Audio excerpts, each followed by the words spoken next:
All right, I feel like that may have been around 30 seconds. Thanks everyone for coming. Um, a reminder that you have an app that you should be able to get to via this QR code in the back of your tag. If you want to ask any Q&A via Zoom. We will also do live Zoom in the room, but we will, after the symposium, be downloading all the questions, making sure they get answered, and then sending them out to all attendees. So if you have any questions, just make sure you pop them in there. If you are here live asking a question, just know we need you on the microphone for virtual participants to hear you. So I will be running around at the appropriate time to make sure you get a microphone. I think that's it. So I will hand it over to Ivy to get us started. Thank you, Danielle. Welcome to the Industry Perspectives ASP, and which Albert very helpfully clarified for us is Automated Service Providers. And this is a panel where we have three quite noteworthy players in that ASP world. And so I want to tee it off. Next slide, please. I guess back actually one slide then. Our first panelist, which will be Joe Berg, and he is the VP with Olivine and has over 3 decades of experience doing customer program design, renewable energy development. Currently, he has a focus on DER technologies and services and is developing strategies and business models around Olivine's VPP, which is Virtual Power Plant, doing all the acronyms and specifically the offerings for both utilities and the customers that are powered by their DERMS platform. Our second panelist will be Gabriela Olmedo. Gigi, if you'd like to. She currently supports Energy Hub's regulatory affairs portfolio at a national level and is currently providing policy insight into unlocking this potential of demand flexibility here. Before that, she did lead policy engagement for Western states at Advanced Energy United. And last but not least, John Powers almost needs no introduction, as you've already heard wonderful presentation from him earlier. He is founder and CSO for Alexity and is more than an experienced entrepreneur, over 25 years of experience for utilities and consulting. And so with that, next slide, this particular session actually stems from a LBNL paper that was published at ACEEE this summer. Specifically, this one, it was explored the intersection of customer experience and these new innovative business models that these ASPs are currently working in within this context of price-to-device communication and smart control technologies. As this energy landscape in California is evolving, integrating flexible load management systems is more vital than ever, and we want to see and better understand what the roles are and what the capabilities are, what the gaps are as we get this really fully integrated. Now, specifically, you've seen this right-hand side diagram before. There are 7 unique pathways and kind of price communication and control architectures that CalFlex Hub has kind of oriented and aligned for us here.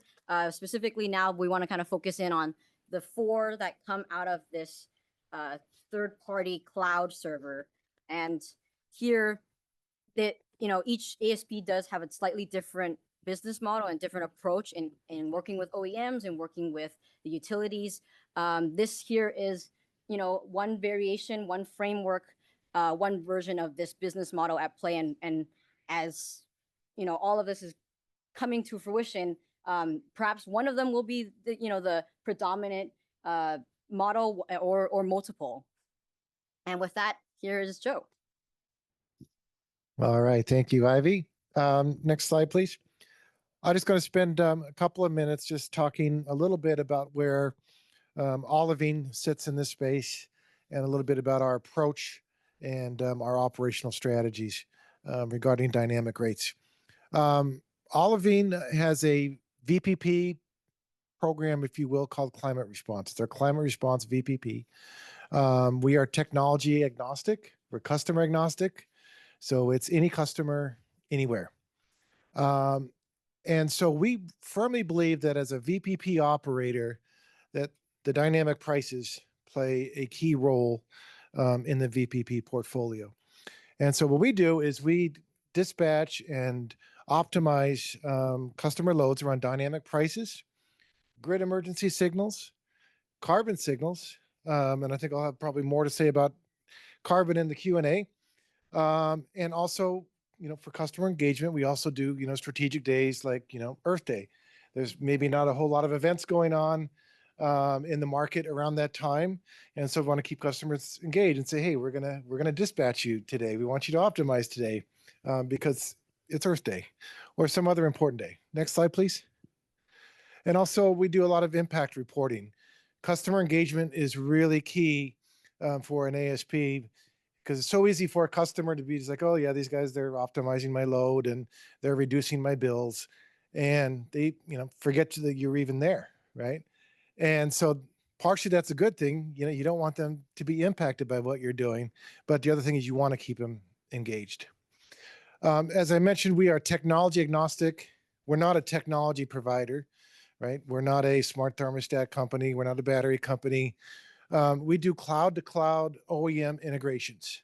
And so we have integrations with HVAC systems, batteries, EVs, EVSEs, so either telemetry through the vehicles or through the electric vehicle chargers, microgrid controllers, EMS. And this is all controlled by our DERMS platform and supporting software and different models around that. We have customized enrollment solutions, making enrollments very simple, very easy, which is key because enrollments are really hard. It can be really time consuming. Got to make it simple. We have an app for customer engagement, marketplace, valuation models so we can tell customers what they're likely to save and different participation options. And then the price server. We have a price machine and we can calculate rates and then send them out to customers. And noting that our price server right now is in use by CalFlex Hub. Next. So one of our approaches is about customer communication and the engagement strategies. We can communicate with customers in a whole number of ways. And performance reporting, I think, is also very important. So once a month or once a quarter, send them an email saying how much money they're saving, how much greenhouse gas they're saving. And then how do we communicate signal strategies? We can either provide price data to our OEMs via our price server if they are doing their own optimization, which is oftentimes the case, or we can convert the price data to functional commands and then send it to their control platform and to the end use device. And/or we also have graphical representations. They can go onto our platform and they can look up their account, look at the dashboard, and they can see like, okay, here's my load, and here's the hourly pricing, and here's the greenhouse gas content. And I think a lot of what we've been hearing about is in DR and virtual power plants, it's all about load reduction. But no, it's also about when to use more energy. So you can align like these green hours and say, these are the hours that I want to increase my energy usage. And then here, these high CO2, high price, high load, that's what I want to reduce. So customers can go in and they can get their information. Next slide. And so finally, I said we are customer agnostic. Although large commercial customers clearly provide better opportunities than other sectors and larger impact, lower cost to serve, and they are more amenable to direct load control. We were kind of joking this morning about how we run into so many customers with smart thermostats say, you want to control my thermostat on the hot days? That's when I really, I really want it. Finally, I just want to conclude that ASP models, business models are really challenging. I think the strategies we have down pretty well, but the business models are challenging. And you have ASPs, OEMs, and customers that all need to monetize their participation. And then, where Olivine sits is as not a technology provider, we're kind of in the middle. It's where Albert was talking earlier today about different kinds of ASPs. And one is kind of the DR aggregators moving into that space, and that's us, right? But we have to pay the technology providers maybe an API fee, a device fee, and those often take up a good chunk of the revenues. So that's a challenge. I think we were pretty well focused on, we know what the strategies are, but I think we're still working out the business models as these programs become more mature. And finally, we have to minimize the cost to the customer. They're not going to participate unless their costs are low. So with that, I'll pass it on. Use this mic at the podium, right? Okay, I'll just leave this here. Okay. No, I could put my notes on the podium. Okay, so I'm Gabriella. I'm Regulatory Affairs with Energy Hub. Thank you so much for having me here. Really excited to be here, be a part of this really interesting conversation. We are not like a CalFuse ASP right now. We're not involved in the dynamic rates pilots. So maybe offering kind of a different outside perspective, but hopefully still helpful. Next slide. So Energy Hub, if you are not familiar with us, we are an edge DERMS. So we work with mostly utilities to aggregate DERs. We provide many of the program services, as you can see kind of in the right half of that circle, as well as the software to aggregate DERs into VPPs. And we do this with the help of our really robust partner ecosystem, which is the right half of the slide, across device classes, such as thermostats, EVs, residential storage. And we are pretty residential focused as well. We have over 1 million devices under management across the country and in Canada. And last year we called 1,800 events and shifted 68 gigawatt hours of load outside of peak. So we have really big, robust programs. Next slide. So this is a really simple slide, but I think just pointing to, we are pretty utility focused. So we see the utility as really important. You know, as they are the distribution system operator, we think, you know, they need visibility into what DERs are doing on their distribution grid in order to maintain reliability. So we want to help the utility teams do that. So you can see, you know, we kind of see ourselves, our edge DERMS, as sitting between the utility teams that are working to make this happen. So you can see grid operations on the left, and then on the right would be the more customer-facing teams. That usually is a DSM team. In this case, I just renamed it program operations. So sitting between those teams, trying to help them by, you know, we do this by integrating with our DER partners, tracking millions of behind-the-meter devices to provide visibility to these teams, help them forecast flexibility, control DERs, analyze performance, and more. We can do the next slide. So all of that includes taking data inputs such as DER location, distribution system constraints, load forecast, greenhouse gas emissions, as well as customer rates to optimize DERs. So this is that process for rates, really simply laid out, but it can be any signal or a combination of signals. So on the left, normally for us, this would be like the utility CIS on the left, but just renaming it kind of rates platform. Our edge DERMS taking customer rates and optimizing, you know, devices on the right from our partner ecosystem. And I'll add as well that rate optimization, I think in our opinion, can be part of a broader program that stacks with traditional DR. I think we heard in the panel right before this as well. We still see traditional DR and other forms of, you know, direct load control as key, and rate optimization stacking on top of that. Next slide. So I wanted to end with just some general principles. This is kind of, you know, principles we've arrived at from our successes with our programs across the country. The extent to which this translates to the context we're talking about today, I think, is food for thought. But I want to go through them anyway. So the first is establishing a single umbrella across DER types. So many of you have probably heard of our Connected Solutions program in the Northeast. It's a program across 4 states and 5 utilities, integrating there are 250,000 plus devices in that program, and I think 650 plus megawatts of capacity. I'm pretty sure that's the right number. And we see, like, part of the success of that program is having that single umbrella brand in which a customer can bring any device type that they want into the same offering. So it's really simple and straightforward for them.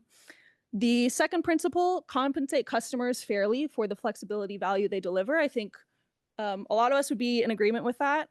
I'll add that in our opinion, that includes matching the incentive to the device class. The third principle, make it easy to understand and participate. I think this is really, really the key one, especially for residential programs. We have our enrollment team works really hard to ensure that the process is as few clicks as possible, as it can fit onto your smartphone screen. It often begins with the partner app, and it's, hopefully just like a single decision point. And that is really key to maximizing customer participation.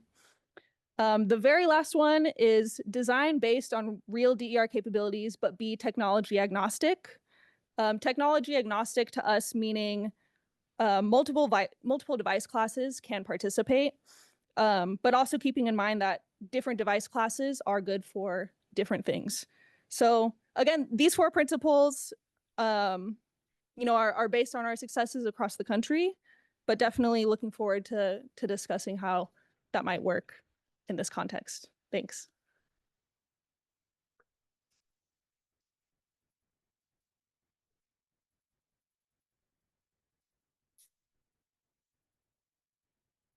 All right, I'm John Powers from Alexity. Next slide. So I actually like what Gigi or Gabe? You can call me Gigi. Gigi did, which is start with principles. So we'll start with principles. We work for the customer, not the utility. I am the whole utility department at Alexity, and it's about 1/4 of my job. The whole rest of the company faces the end customer, and the end customer is in commercial buildings. We make software, business model, make software and sell it for money. That's it. Anything we can do to help the building follow the 4 C's of building management. Comfort. Nobody here is talking about comfort. It's the #1 thing. Comfort, control, then cost, and then carbon. If we can't keep our customers comfortable, they will drop out of all the programs we've just discussed. If we have the fanciest model predictive control algorithm, which we might, and it does not keep the customers comfortable, they will be gone.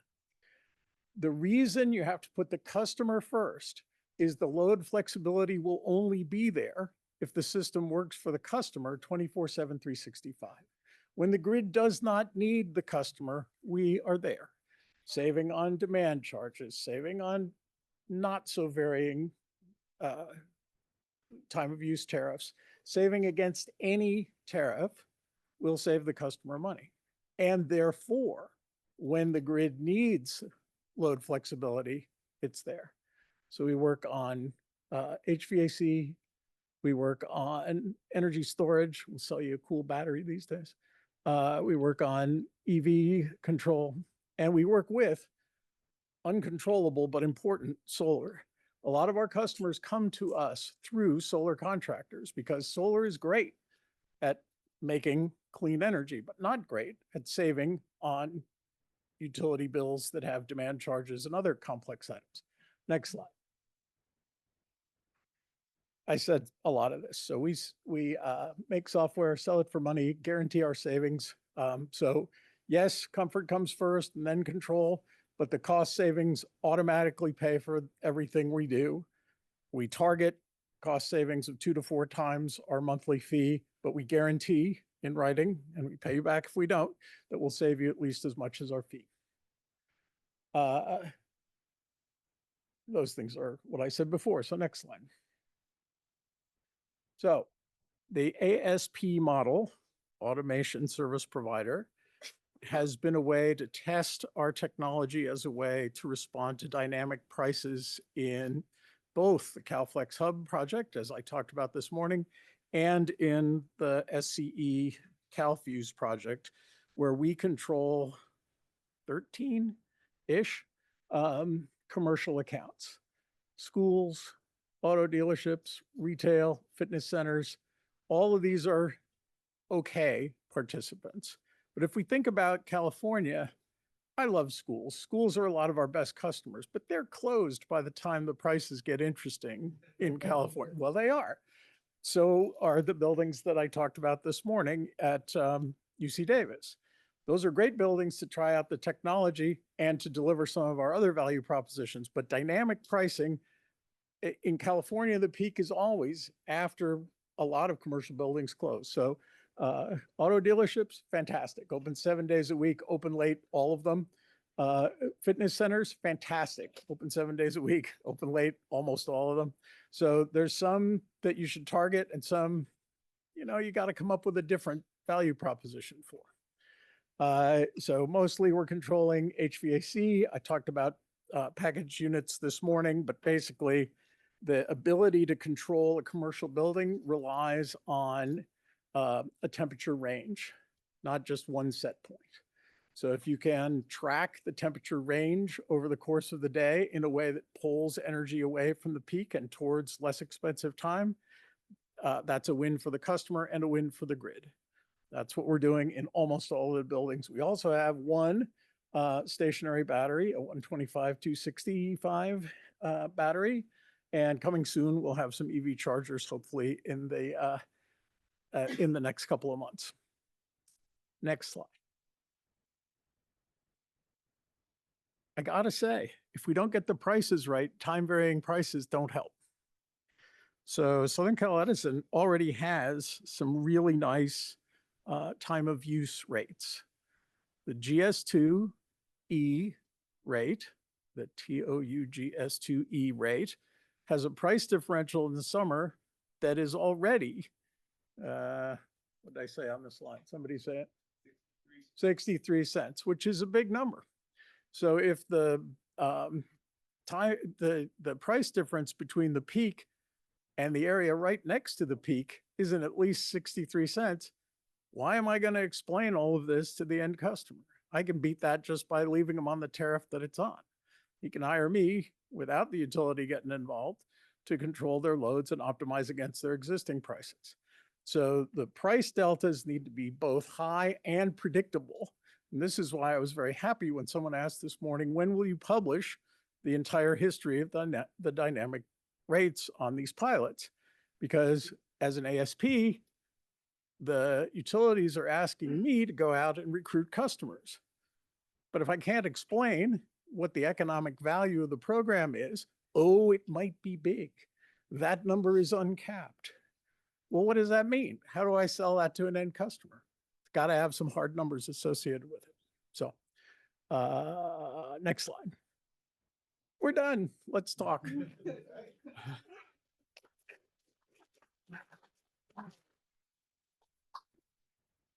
Yeah, plenty to discuss.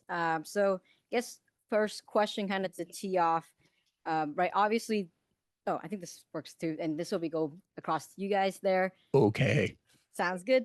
Right. You said if we don't have comfort addressed and guaranteed within that, those customers will still leave. But kind of a question for all three, since even as an aggregator for Energy Hub, how do you see your ASP creating value for customers, both on the monetary side and non-monetary side? Because otherwise, they can leave their thermostat as is and still enjoy their comfort range. But what is your ASP offer that's different there?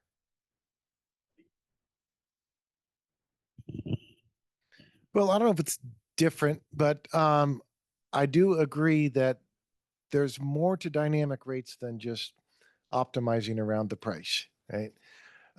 That's really only half of the equation. And I think that that maybe gets simpler when you look at technologies like thermal energy storage or battery. Nobody knows what's going on, with that system, really. I mean, because you're not changing the temperature at all. And so, but when you get into things like, electric vehicles, then, price is just one part of that optimization. You have to know what the requirements are of that vehicle, and can it meet its needs going forward. So that's one of it, is kind of a more holistic view of how we deal with the customer. And then the other thing is, continued engagement and reporting. And I think reporting on carbon is really big for us. We're spending a lot of time on it. And I think if we're really going to get serious about climate change, then I think we need to be looking at carbon optimization more. And, what we have is a hybrid of a carbon optimization with a price optimization. Yeah, so I think we try to keep customer value at the forefront. Monetary value, I think there's the obvious when you're optimizing for dynamic rates. Hopefully the bill is lower. As I alluded to a little bit earlier, I think we would see that being in addition to traditional DR, part of maybe a broader program that is using both of those and providing both of those, stacking those value streams for the customer. I'll add as well that, definitely the comfort value, we always want to keep at the forefront as well. And I think it's important not to lose sight of ease of participation as a non-monetary value to the customer as well. Nothing too onerous on them. Don't ask them to understand too much. Give them the information they need. I mentioned we work really hard to make our enrollment as simple as possible. I would even say, making the offering as streamlined as possible, not expecting them to evaluate a million different programs, which I think is our struggle in California in general, is the kind of Frankenstein of programs. Yeah. Yeah, no kidding. So any Berkeley lab building people here? Okay, are buildings comfortable? No. So let's not minimize the value of keeping buildings comfortable, because that's as often as not why customers engage with us. But yes, we have to keep the building comfortable and make it as simple as possible and save the money and. So the optimization around rates is one way to make the customer money on a dynamic rate program. But you can do that whether they're on a dynamic rate or a static rate, anything but a perfectly flat kilowatt hour fee, which hardly anyone has anymore. You can use software to control devices, flexible loads, including EVs, batteries, and HVAC, to keep the customer comfortable. No, nobody bought their EV to play the spot market for electricity. Mostly they bought it to drive. So all of those things are constraints in an optimization. That means your car has to be charged to whatever level you said by whatever time that you said. Your fleet has to be charged the same way. So you have to, the word optimization is thrown around a lot. That's a formal term. The optimization has to satisfy constraints that the customer gives you. Never let my temperature outside of these bounds. Never run my battery down to nothing. Never make me try to drive home with a car that isn't charged at least X%. So those kind of convenience issues are as important to the customer, maybe not to us energy freaks, but to the customer, as the availability of load shifting capability is to the grid. So if we want that capability to be there, you have to meet the customer's constraints first. Thank you. And yeah, so we've heard, right, I think streamlining, making it as accessible as possible, but there is still, you know, we've seen all the typical adopters being first movers, early adopters. How does your organization anticipate addressing challenges in customer recruitment for disadvantaged communities, those that are on care that, you know, already don't have time to look at, you know, additional sign up of another program? How do you guys plan to address that? Go for it. I can be very quick and say most of the customers we work with are commercial customers or at least non-residential customers. And we find many of those in disadvantaged communities, but I can't say the individual customer is advantaged or disadvantaged. I can't tell. Mhm. So we have no, my own personal opinion is the more you keep it simple and the more you can prove the savings, the more likely you are to improve adoption. And having a guarantee of savings so that the customer has zero risk of increase in their total utility cost is likely to appeal to cost sensitive markets more than others. Yeah, I'm really glad you asked this question. I think it's important that we remember how important scalability is. You know, if we can't get widespread participation, you know, what is this worth? So I mentioned before, simple enrollment process being really key to scalability. I mentioned connected solutions being that umbrella program that's hopefully, you know, a single decision point. You can bring any DER into the program. And I think when it comes to disadvantaged communities, I'll just say there is something to be said about the ease of enrollment and accessibility, you know, as an equity point as well. But I just always get back to deployment of DERs and the cost barrier. I think whenever I hear this question, that always to me is what we need to get back to. I think it's keeping in mind interesting policy movements such as inclusive utility investment. How can we expand that to DERs? How can we get DERs into disadvantaged communities? How can we make the most of federal rebates? Yeah, that I think is the first and most important barrier before we talk about other ways to make sure disadvantaged communities are involved. Yeah, we've done quite a bit of work in disadvantaged and low income communities, and a couple of anecdotes. If you think about my presentation this morning about Ecobee and Sensi, in most cases, on average, we found that the disadvantaged and low income customers were outperforming the other customers because it is such a much larger percentage of their income goes to energy, and they do pay attention to it. I think there is some technology adoption issues in DAX. We work through community-based organizations a lot and trying to provide them training on the use of those technologies. So we, like, for example, we were finding a lot of customers were putting in smart thermostats and they were just operating them as if they were a manual thermostat, and then saying, well, I'm not getting any savings out of that.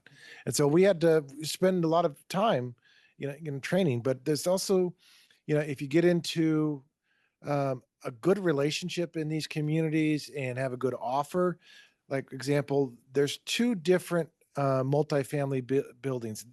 I mean, this is not a coincidence. We sent out like 35,000 emails to one of our partners marketing our program. And there was two multifamily buildings that are like, 50 miles apart. And we got two people from the same building. So obviously those people are talking to each other and saying, hey, did you get this offer? Right. And so that word of mouth, like, hey, you can make $100, doing this. And it's like, oh yeah, where do I sign up? So the other thing that I'll close with is, I know we tend to think of DAX and low income as kind of, monolithic residential, but to John's point, is there is a lot of large commercial and industrial load there. And like one of our partners, we're working with now, they're going to be installing, 20 new large DER systems, and 17 of them are in DAX. And so, and these people are often able and willing to give back to the communities that they're in as well. So. Great. And perhaps one more question, and then we'll see if the chat as and audience too. That right. Each of your presentations mentioned being technology agnostic, kind of meeting the customers with whatever technologies that they have and are already smart controls. Right. There are so many different communication protocols and APIs and platforms. Is there potentially one solution, or is that really impossible? And it'll always kind of be a segregated playing field of options. And if and not each of you have to answer that, but like if one of you have a hunch or want to make a comment, yeah. Well, I think the simple answer is yes, there can be one common protocol and one system. Whether that's ever going to happen or not, I'm not sure. But yeah, I mean, it is problematic if you have to do a whole lot of different integrations and then paying, API fees, for those integrations. And then, we've run into this numerous times that people say, hey, we've got this custom API and it's going to do everything that you need. And then, we integrate and then it doesn't work. There's a problem on it on their end. Oh yeah, well, we got a number of times, they've just walked away and saying, oh yeah, I guess we bit off more than we could chew. So.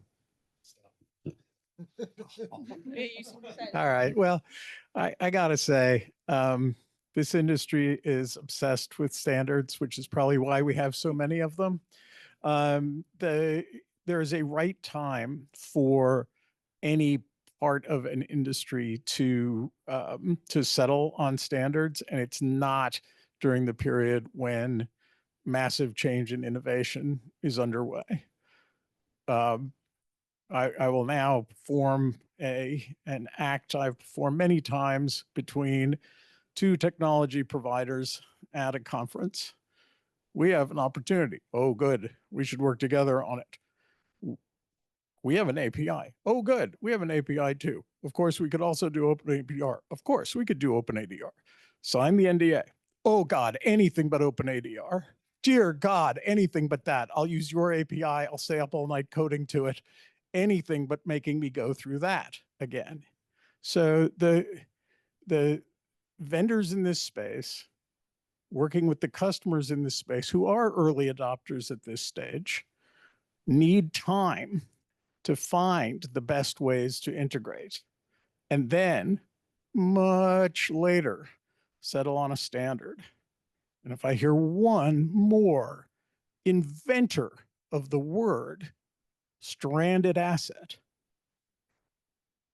this industry, the utility industry, has stranded so many hundreds of billions of dollars in plants that we are retiring and still paying for. And they talk to me about being a $20 stranded asset in a building, I'm going to explode. I'll just add, I think, yeah, integrations and partner fees can be a barrier, especially when you don't have a line of sight into scale. I think in our experience is really key to, making partner fees worth it. And I'll just add as well, I think that's why it's helpful to leverage providers that have existing robust partner ecosystems.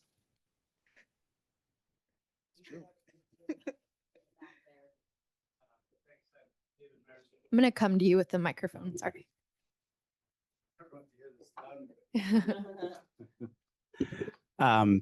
Thank you, everyone. Please don't take personal offense, anyone, but there's only one ASP up there, and that should tell us something. So ASPs, as envisioned, when you read back and how this evolved, automation service providers that provide automation at facilities. So that's Alexity. And yet we find ourselves having to make two hops, right? From the price to either an aggregator or a service provider, and then to some sort of automation, and then to the customer. We should be addressing that problem. Can we get around that problem? Because the way the whole CalFuse white paper was written, the idea was that folks that provide automation would show up at places like this and raise their hands and say, I want to do it. And I'm not, saying anything bad about the folks up there, but the fact is that ASPs are not here in large numbers. So do we acknowledge defeat and rethink the model? Probably, but it means that folks like that, as pointed out, need to get paid.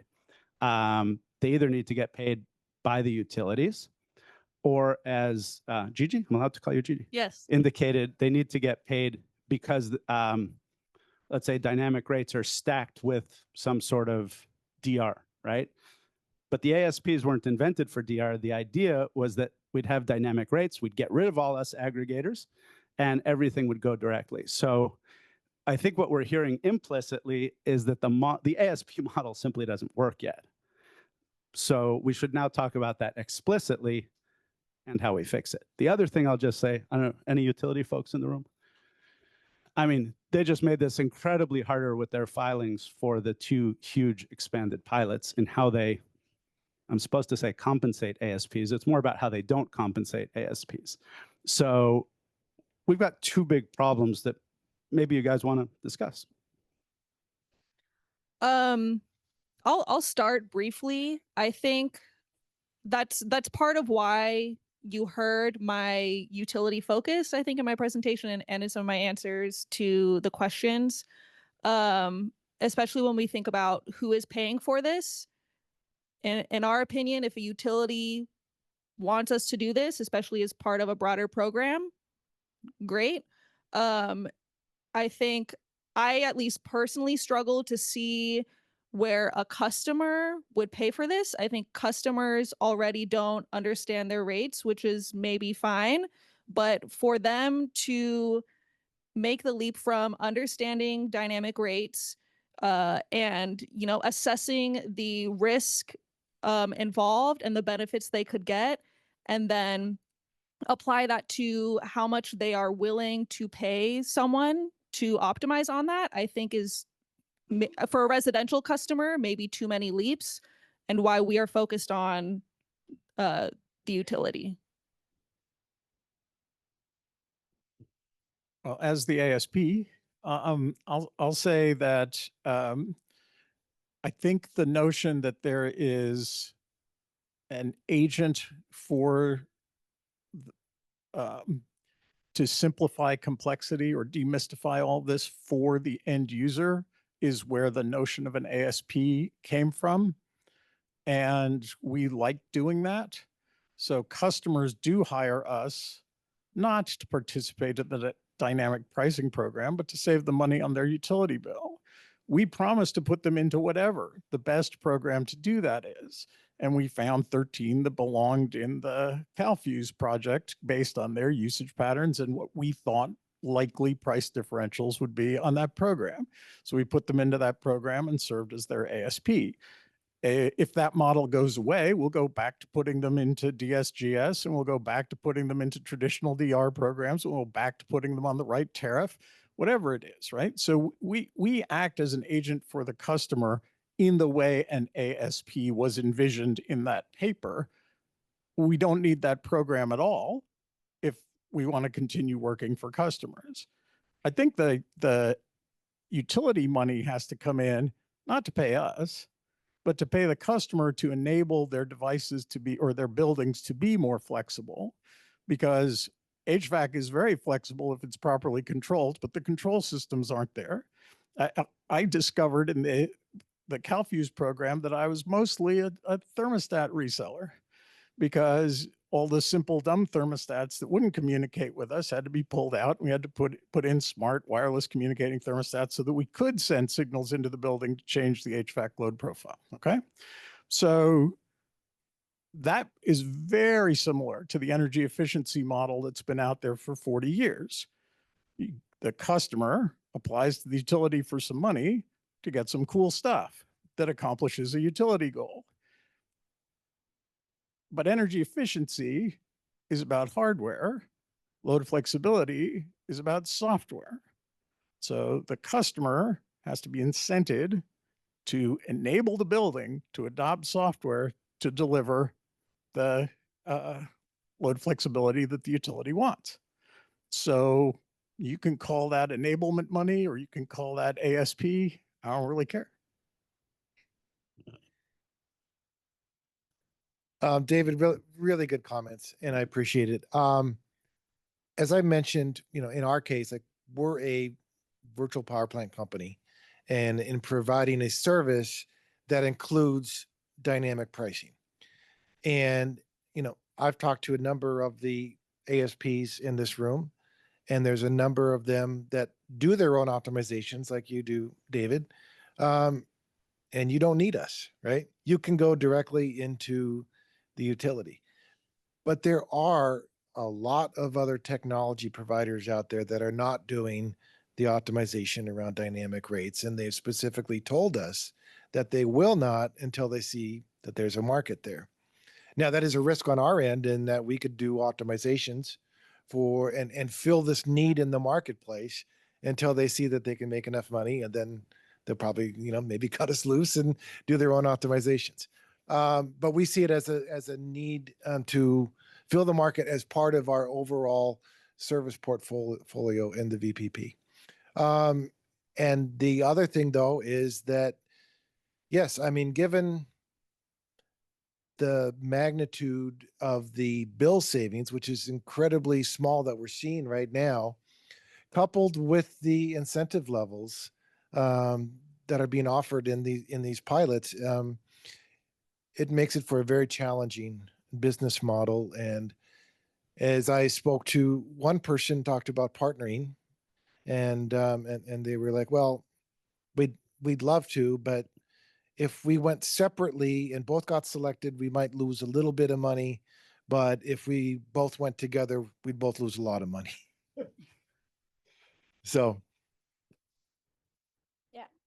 Well, we are fully out of time, but there's still a lot of good discussion and a lot of points we haven't even gotten close to touching about, involving like everything from Midas, from like if it's agriculture, you can see that like, the weather from the climate and weather from one year to the next year might, completely eradicate your potential monetary benefit. And so all of that, we do even have questions online.